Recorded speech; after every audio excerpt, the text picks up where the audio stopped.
And that was kind of the idea that was born, which we formed a partnership with the rapper Lil Durk, and was on the Full Send podcast, which had almost 4 million views, and Forbes put our work on their main social media page, and a bunch of other exciting things came out of that. But if you want to just kind of take like a little soundbite from that, I would say an NFT is a digital, you could say a digital collectible, a digital item that's like a certificate of authenticity of something. And I think that it's a good lesson in life. Like if you want to make something happen, you got to go and make it happen, right?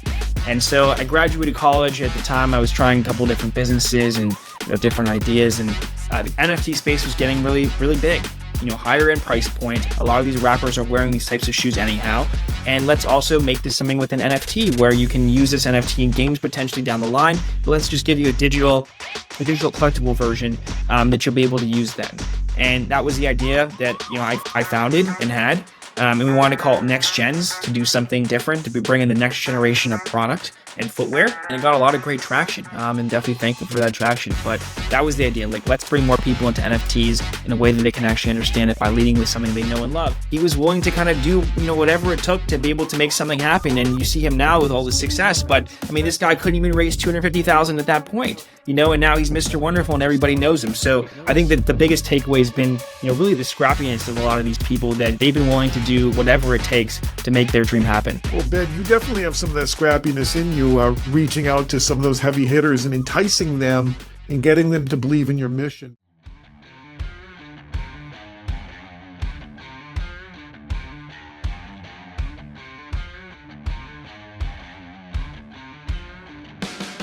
And welcome to the Apex Lifestyles Podcast. I'm your host, Bob G. DMD, and I'm here as always with my co-host, Dennis V. How you doing today, Bob? Hey, you know what? I'm doing great. It's been a beautiful day out here in New England. It's been kind of hot. It's hot, and that's weather that resembles our guest today from the state of Florida. I connected with Ben Weiss a few years ago, and Ben, you're skyrocketing. You're doing some great stuff out there, and I will tell you, we are honored that you're taking the time today to be with Apex Lifestyles. Thanks for having me, guys. I mean, definitely excited to be here. I think the work you guys have been doing has been really impactful on on a lot of people, and I'm always here and ready to support that type of work. So looking forward to getting into it. Yeah, thanks, Ben. I appreciate that. One of the things I noticed, you have some pretty heavy hitters on your podcast. You want to talk about your podcast a little bit? What's the name of it, and what the purpose is that you've created your podcast? Yeah, sure. So the name of it's called LegendsNLeaders, Legends letter N and then Leaders. And the goal really is to break down the steps in people's journeys in both those categories. So if you're somebody that has achieved something legendary, or you're considered to be a leader in your field, those are kind of the people we're looking for. And I think, what we've been focusing on is these steps. That's been like the main overall goal, because these steps we find are not really out there enough. There's just a lot of people that have success, and when they're at a peak point in their lives, they do these interviews about that topic and how they've achieved it at that point. But we really want to understand, how did you get from point A to point B to point C? How did you come up with your idea? How did you get educated? What did it take to start your business financially, or what did it take to progress in your career then? And those steps are what a lot of people that aspire to be like these individuals want to know, and that knowledge is sometimes missing. And so making this like a really step-by-step play and plan, that's been the focus of LegendsNLeaders, and we hope that we can create many more types of legends and leaders and help people achieve their American dream. Ben, that's really cool. I mean, along the way, one of the things that we talk is people reach their apex. There's many obstacles along the way. And as you say, people, is the outside individual, you see a Mark Cuban, or you see a Grant Cardone, you look at all the end goal and all their success, but you don't look at sometimes the challenges that they endure that happen along the way. Does it kind of surprise you sometimes when you hear that they have these obstacles, because in your mind you're like, my God, they did this, but you don't realize it was a struggle to get there? Yeah, I mean, like you've actually had like Gary Vee on your channel. You had Grant Cardone and Mark Cuban, Scooter Braun, like all sorts of people. It's amazing, and we're going to talk a little bit about the obvious stuff. But yeah, I'm sorry to interrupt about Dennis's question there, but yeah, go ahead. Yeah, I think there's a lot of surprising aspects. One of the elements like we've really been surprised by is that when you hear some of the stories of what it actually took to get a business off the ground or idea off the ground, like sometimes this is multiple years before you even get the product made. it's a lot of investor calls and a lot of rejection, and much more rejection than maybe you would expect. And I think that it's one of the things we've seen with a lot of people is there's an aspect of resilience. There's a lot of resilience that is required to be able to make it. And many of these people, like for example, Chris Barton, who was a guest of ours, he created Shazam, right? Shazam was bought for about $400 million by Apple. And he created Shazam, many years I love that app, before by the way. Yeah. Dennis and I are big concert goers, so like, it's a really, I love that. Anyway, sorry to interrupt. Go ahead.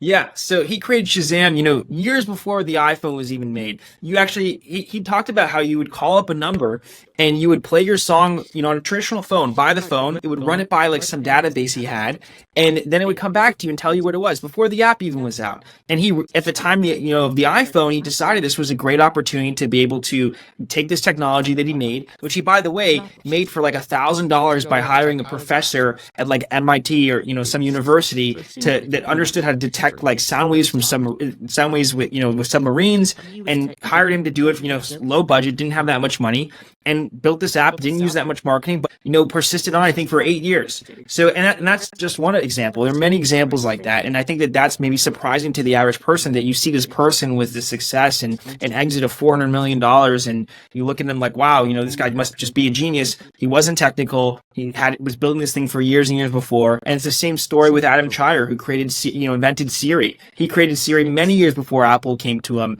And it was a very different form than it was for the iPhone, but he persisted on. So Ben, I think I saw you had an episode with the person who's the voice of Siri. Did I get that right? Yes, Susan Bennett.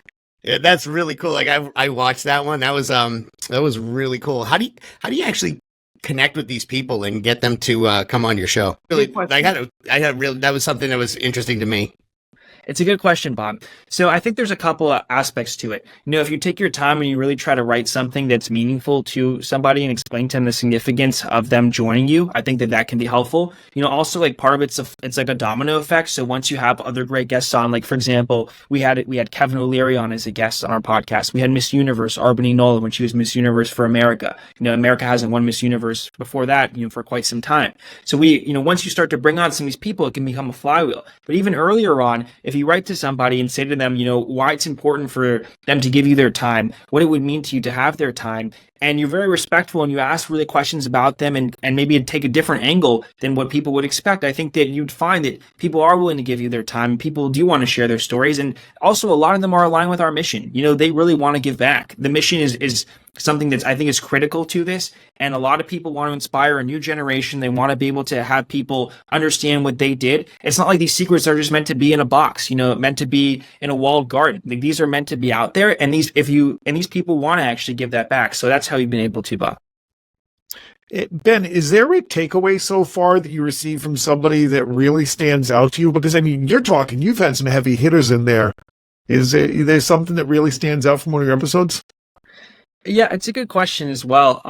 There's a lot of things, there's so many fascinating things that I get to learn. It's like I'm getting a master class all the time, right? From some of the best and smartest people in the world. And that's a privilege.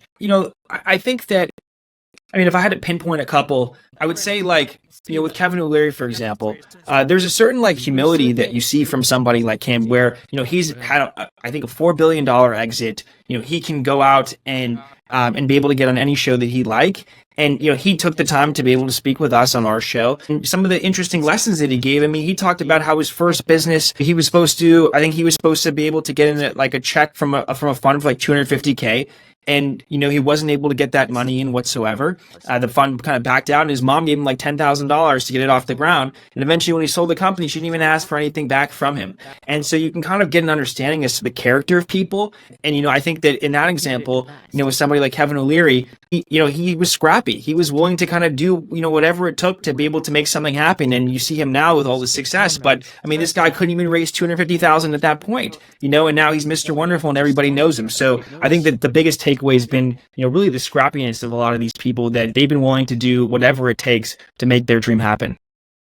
Well, Ben, you definitely have some of that scrappiness in you, reaching out to some of those heavy hitters and enticing them and getting them to believe in your mission. Props to you. Awesome job. Thanks. Yeah, I want to talk about something. We switch gears a little bit. Explain to a dentist and an educator what is a non-fungible token and blockchain, and how does that, like, I understand blockchain a little bit, but can you explain it to, like, middle-aged people who are not necessarily, we're used to like cash and credit cards, you know what I mean? Like, can you talk about that a little bit? And I think for me, it's like, okay, blockchain, you're kind of taking the banks out of the system and you basically just have a ledger out there that all these computers check on. But now how do we, and how is an NFT any different than, like, the tulip craze and, from Holland, back, was it the 1600s or something like that? Can you speak to that a little bit? Yeah, sure. And explain it so like regular people can understand. Yeah, no problem. So I got unique purposes. Like one of them, Ripple XRP, was trying to figure out a way to have banks send money to other banks in a lower cost and quicker way to be able to be done. And so I thought, oh, this is kind of interesting. There's newer ways for money to be developed. There's smart money here, and it's powered by this technology, blockchain, that enables there to be this transparent record that everybody can see transactions. Someone sends money from point A, and then point B receives it. And so I thought, okay, this could be an interesting system because money's paper, and it's digital if it's in an account, but what really is that, right? As this progressed, this kind of interest in crypto progressed, NFTs were created, and NFTs became an opportunity actually for us to build something in this space because we realized that you can create digital collectibles just like people, bought physical collectibles. You could make something that was authenticated on this blockchain, this record of all these different transactions. You could create something that function in the way like a baseball card and function like a Pokemon card or something you would be interested in collecting. And so at that point, that's when I thought, wow, we can actually make a mass market consumer product that takes something that people understand, being a physical shoe at the time, and giving a digital version that can act maybe as, as a version that's on the blockchain that's like a certificate of authenticity or just something unique. And that was kind of the idea that was born, which we formed a partnership with the rapper Lil Durk, and was on the Full Send podcast, which had almost 4 million views, and Forbes put our work on their main social media page, and a bunch of other exciting things came out of that. But if you want to just kind of take like a little soundbite from that, I would say an NFT is a digital, you could say a digital collectible, a digital item that's like a certificate of authenticity of something. And Ben, if I understand this, you mentioned baseball cards. I was a huge baseball card collector I was born in the early 70s. A lot of my cards earlier, you just didn't know what they were worth. You were putting them in your bicycle to make them sound like motorcycles in the spokes. In the mid to late 80s, they developed something called a price guide. So all of a sudden you knew how much the value of the card was worth. At that same time, the baseball card companies, Top Score, whatever, they started to mass produce the cards. So what did? They lost their value. Is that what sets an NFT apart as well? Is that they have limited, it's a limited NFT? So some of them, are more limited than others. It's kind of like, exactly what you said, but done digitally. So it's like, you could have somebody that makes 1 million NFTs and they're the creator of that. And there's just so many of them that maybe doesn't have as much value. It really depends on the creator. The unique thing of blockchain is it's like you can have an account, you can have like your own, you could be on the blockchain. And then there's also your creations are linked to you. And that's like what provides the value. So if you're, the Topps brand, you're creating a baseball card, everyone can see on the blockchain that digital Topps card came from the digital Topps account, and nobody can fake that. And they can choose to, launch unlimited amounts. They can choose to launch, maybe just 10, and all of those, you would see that those are linked. So that provides the authenticity. Similar to maybe like you'd see a unique type of seal or a hologram, on a card, and that could give it some authenticity. So this is just a way to provide digital authenticity. I think that's a good way to look at it. Does this like subvert trademarking or copyright too, in a way? I mean, because if it's associated with someone on a blockchain, right, and it says this is Ben Weiss's product on the blockchain, right, does that basically subvert the whole copyright and trademarking thing? I mean, it's just I just thought of that as we were talking. Yeah, it's interesting. And then I have a follow-up to that, actually. I have another thought, but go ahead. Yeah, Bob, it's an interesting point. A lot of people did talk about this in the beginning of when NFTs really were starting to get hot, of like, oh, wow, this could be like major copyright infringement and a big issue. I think that like what we've seen is that, certain brands, they'll release something that gives you an idea as to the limits of use and what you can do with it. So for example, Bored Ape, you can take a Bored Ape, one of that's a collection, an NFT collection. You can take one of these apes and you're able to go and, make a restaurant themed around that ape, because I'm pretty sure that they have a description of what the extent that you can use it for is. So I think that like there's variations in that, and some of that IP, the ownership of it is transferred over at times. But you may not be able to use the Bored Ape Yacht Club, the BAYC, that branding, but your individual ape you could. So some companies, they'll differentiate that. I think traditional copyright still does apply, but you can differentiate what you'd be able to like to give away in terms of rights. Yeah. So then I was thinking, what happened with streaming and music? Like, how does, like, in my head is running. I'm a music fan, as is Dennis, and I'm thinking, you have the platforms like Spotify, Apple, iTunes, all these, right? And they're paying artists by streaming, but like you could almost get rid of record companies and have an NFT, have an artist release a piece of music that's an NFT that they own the rights to, and maybe sell it to some of their fans or something like that. Sell parts of it or something in that way, or some use of it, and then they can if those people own part of that song, they can maybe the big fans, they can maybe help the artist with pushing that forward and making having skin in the game, so to speak, especially if they're a fan. I don't know, there's just something that came to my mind as we're speaking right now. Yeah. Really off base, I don't know. No, it's good thinking. There actually are a lot of artists that have created new revenue streams through NFTs for them. I wouldn't say like it should be a replacement to streaming, but there are a lot of artists that decided, hey, we're going to release limited edition artwork, and we're going to include maybe a song that we only release as an NFT, and there's only so many of them. And they're actually, crypto first artists, like NFT first artists that, that's how they release their music. There's the NFT albums. So there are some people that do that, but I think a lot of people have found that, having their traditional streaming and then also launching limited edition collectibles with their music is really a great way to go. And it is a whole new revenue stream, Bob, for some of these people, and very beneficial to them. Yeah, I'm kind of thinking that this might be, we might be seeing more of this in the future, I think. And because a lot of my friends, a lot of Dennis's friends are professional artists, and some of them really struggle hard to get their music out there and get reimbursed appropriately for it. But I want to go back a little bit. You had touched something, you briefly talked about an NFT and, a piece of footwear. Do you want to get into that a little bit more and describe that whole thing? Because I think it's super interesting. So the opportunity arose in kind of an interesting way. And I think that it's a good lesson in life. Like if you want to make something happen, you got to go and make it happen. Right. And so I graduated college. At the time, I was trying a couple different businesses and different ideas. And the NFT space was getting really, really big. And I was actually interested in the electronic car space and creating a mass market affordable EV. This was before Tesla now is, $3,000 down and a couple $100 a month to get one. We were thinking, let's maybe, do something with the battery and make it much more affordable. And through that space, and I happened to be reading about NFTs at the time, I wound up meeting some great people. And through a car event, I met somebody who was really, into crypto. And through that event, just through networking in Miami, I found out about this birthday party of this guy, Moishi Mana.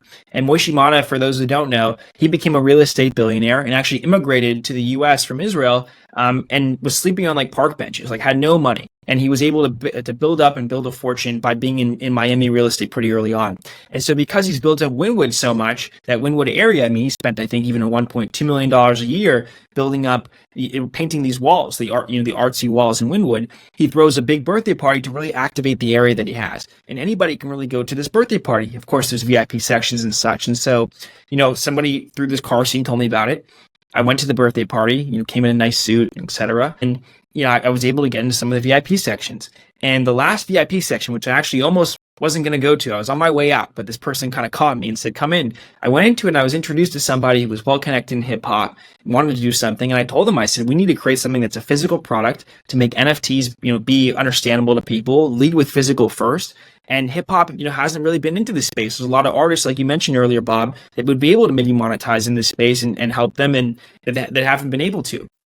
And so through that, we were able to get a meeting with Lil Durk. I chose Lil Durk as the individual to want to, work with because, he had a great following at the time. He still does. And I mean, this was before he won a Grammy, actually. Now he just recently won one. I thought he was going to have Album of the Year. He had incredible engagement. He had a pretty loyal fan base and he had a good fashion sense. And we thought, this would be a great opportunity to make a sneaker for him when he's got a great fashion sense. People know him for his fashion sense, and he's on track to have the number one album in hip hop, which he wound up having that. And so we approached him, the individual I mentioned earlier, went through 3 or 4 different people to kind of get to Durk, and we got a meeting with him, and it was a fantastic time. But I put like 15 hours into a pitch deck to try to nail it. And, we heard he enjoyed the meeting. And a month later, we were able to get him signed. And we put together this idea of, let's create a physical sneaker. Let's be in the luxury segment, higher end price point. A lot of these rappers are wearing these types of shoes anyhow. And let's also make this something with an NFT where you can use this NFT in games potentially down the line. But let's just give you a digital collectible version that you'll be able to use then. And that was the idea that, I founded and had. And we wanted to call it Next Gens to do something different, to be bringing the next generation of product and footwear. And it got a lot of great traction. And definitely thankful for that traction. But that was the idea. Like, let's bring more people into NFTs in a way that they can actually understand it by leading with something they know and love, being physical first and not changing consumer buyer behavior in that. That's kind of when you and I connected. And it's amazing to see that you had this idea.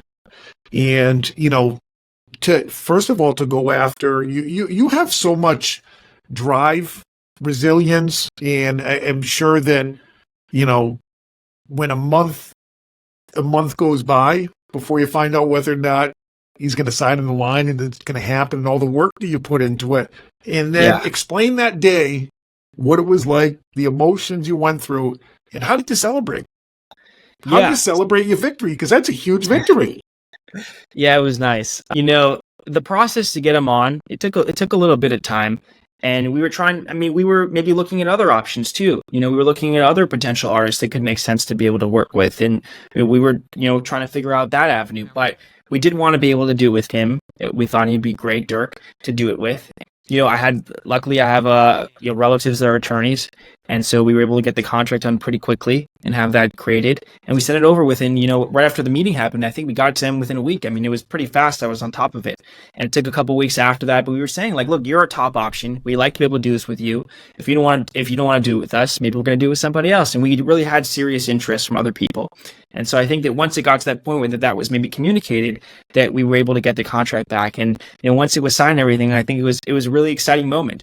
I went into it, I was able to we were just happy we got it done. I think that maybe certain things could have been done differently or better in terms of structuring, but the fact that we got it done was like the biggest thing and most important thing in that moment. And, having it finished, having it signed, it was something that was like, this idea is valid. This idea is a great idea. We have somebody who's got the influence to really bring this out. And, that's exciting to be able to go on something that's adventurous like this. When you read about the stories out there, and I've read a lot of business books, and a lot of great stories, and of course, Shoe Dog and Shoemaker by Joe Foster, founder of Reebok. And, you want to be able to go and once you start doing this yourself, you want to be able to go and have that impact with it. And so that was really just realizing like that's the potential here. That was exciting. And it was great to take it in. Ben, and I remember when it went up in the billboards in New York City, and the excitement, seeing Durk standing in front of them. What is some advice that you would give to the young Ben Weisses out there that are looking to enter this area, or tackle some of these big projects and really go after and do the things that you do? What's the advice that you can give? Because it's a tough industry. Yeah. I mean, I've learned from certain mistakes that I've done, and, I think it's a learning process, but you can't be, you've got to be willing to, if you want something, you've got to be willing to go after it. You need to be confident. Confidence doesn't just always just happen. There's certain things you can do to make yourself confident. I consistently try to, like you mentioned earlier, Dennis, about health and fitness. I consistently try to take care of my health. I make it a priority. I try to eat the right things, go to the gym, be around the right people. Your environment's so important. I'm trying to spend my time around positive people that care, people that genuinely care about me, regardless of any success or anything like that, to have a good support system. And then also just other people I can learn from, and the best and brightest in the world. And so when you're reading, from the best and brightest, when you're talking to them, when you're listening to people, And and then you also have like an actionable plan. You have a goal; it's not too complicated. And you have an actual plan, actionable plan to get there. It becomes more and more realistic. And if you want to make something happen, and you really believe you can do it, and you've got that self belief, and you're not willing to give up, you can never lose if you don't give up. So just keep going forward. Like I try to just consistently make progress every single day, and once you make progress every single day, you look back at it like, maybe it wasn't easy then, but you're not at the same point than when you started. And as long as you keep trying to make progress, you're going to get somewhere, and I think that with all these people I've had on my podcast and talking to them, and, that some of which, are incredibly successful. We've had multiple billionaires on that have, major world impact. A lot of the similarities is just, they do things that they love. They do things that they care about that have, I think, a positive impact overall, and they're not willing to give up, and they're relentless about it. So to the young people, you need to be relentless, and you need to have it can't be pie in the sky, like you have to have real goals. You have to have something actionable. You need to make yourself steps to understand how to get there. And you have a great mindset. I just feel the energy, the positivity, and you obviously enjoy what you do. And that's something that as an educator here, as I always say to students, please find something that you're passionate about, that you're going to wake up and that it's not a job. It's something that you really enjoy and want to do.